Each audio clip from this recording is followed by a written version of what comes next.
Hey, how y'all doing? Just here at Hayburn White Waterfall, just sort of drops into the sea almost. It's quite a nice spot. So you're gonna have to put up with the noise of the waterfall, but it's worth the view.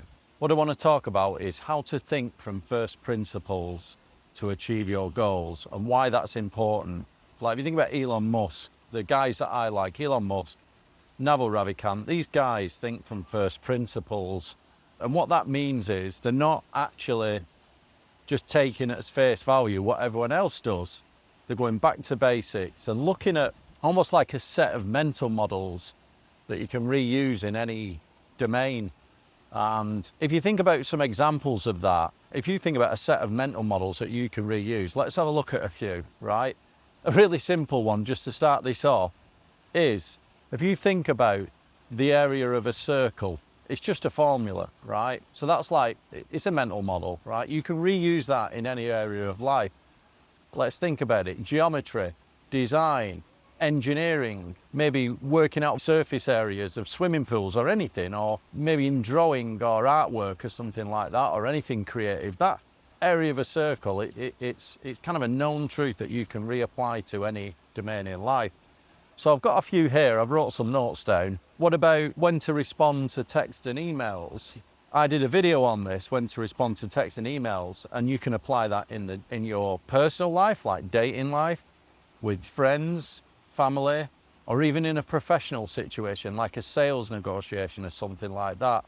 You've always got that same buyer-seller dynamic, and once you get that down as a mental model, so like understanding the fundamentals, like the creating perceived value over, you know, if you're responding really quickly and they're taking a long time, then if you're responding really quickly, then obviously you're they're valuing their time more than you, and there's a perceived value shift towards the other person.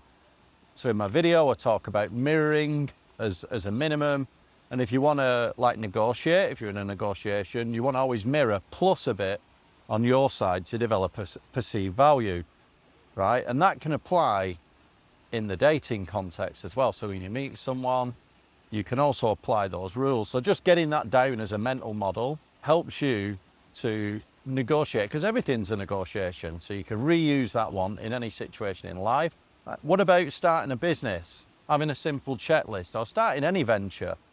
Here I did a video on this, how to start a business, and I'll put a link down below, and it's all based on 3 things really. Make sure you've got a unique skill or knowledge that not many people have, or only you have. You've got to be interested in the idea as well. Only go into something where you're super interested in it. Make sure you understand leverage, so that's using media and technology. And also make sure you've got accountability.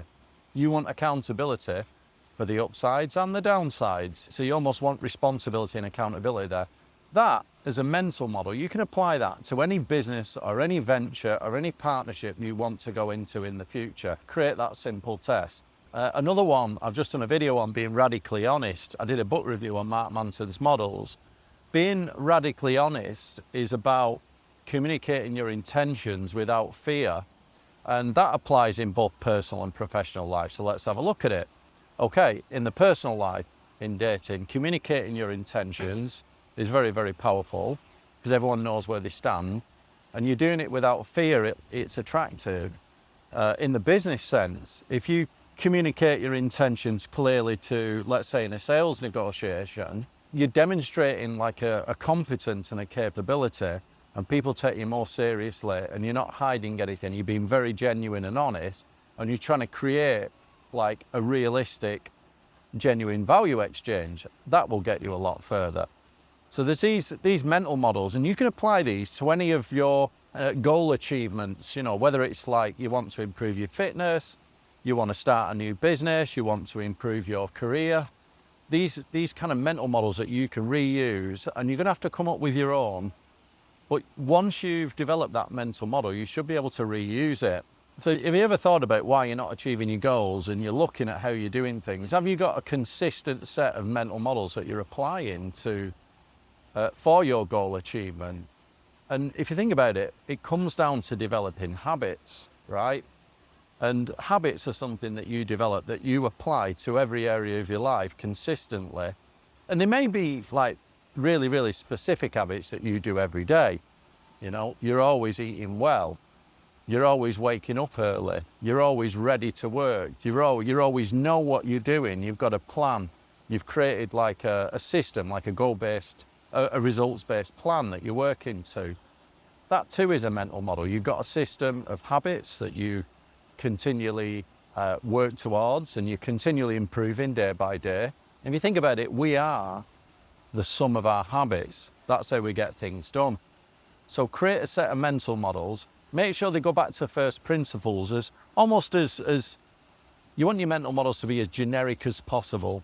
When I say generic, they don't want to be constrained in any way to one particular domain. You want to be able to reuse them. Like the communication example, that as a communication style, and also being radically honest and vulnerable, you can apply that in any situation in life, right? Also, I did a video on making decisions. There was plenty of mental models in that. One of the ones that I talked about was Tim Ferriss's Whole Body Yes. I'll put a link down below. And the other one is looking for asymmetrical upside, right? This you could apply, because if you think about it, when you make a decision, it's always made emotionally, right? So a great mental model for decision making is to look for something like asymmetrical upside, where there's more in favor of a particular decision than there is in the other way. So let's say, you might want to look for asymmetrical upside, where there may be more to gain than there is to lose. And in that case, if you make that decision, if the gains are far outweigh the losses, it's worth taking the risk, you know, because what you've got to look for there is to avoid the effects of loss aversion, which is really a play on the mind, right? Loss aversion is just playing on the fact that, you know, we fear losing something a lot more than we do to gain something. You know, we feel the loss more than the gain. So you've got to watch for loss aversion, and where the odds are stacked in favor of a gain, you've just got to go for it. And that'd be a great mental model to use for every area of life. Yes, you have to become very, very emotionally strong to be able to resist that. But in terms of the loss aversion, I think it's something like people will generally go for it if the upside is 1.5 to 2.5 times the downside. So maybe you could train yourself to not even think about it, not even stress over it. The minute you see asymmetrical upside, go for it. That'd be a great mental model to use, because it's going back to first principles, because what it's based on, if you're basing it on statistics, things that actually happen, then it's a great mental model. So if you think about it, all goal achievement can be delivered with a set of habits that are based on good mental models. So start developing them for yourself and stick to them as well. Once you know they're correct, stick to them. Don't think too much about it. Just go for it, right? Like the decision making with the asymmetrical upside, you shouldn't even have to think about that. The minute you spot it, just go for it, right? And don't let your emotions get in the way. Okay, hope you like that one. Don't forget to like the video, subscribe, and see you all next time.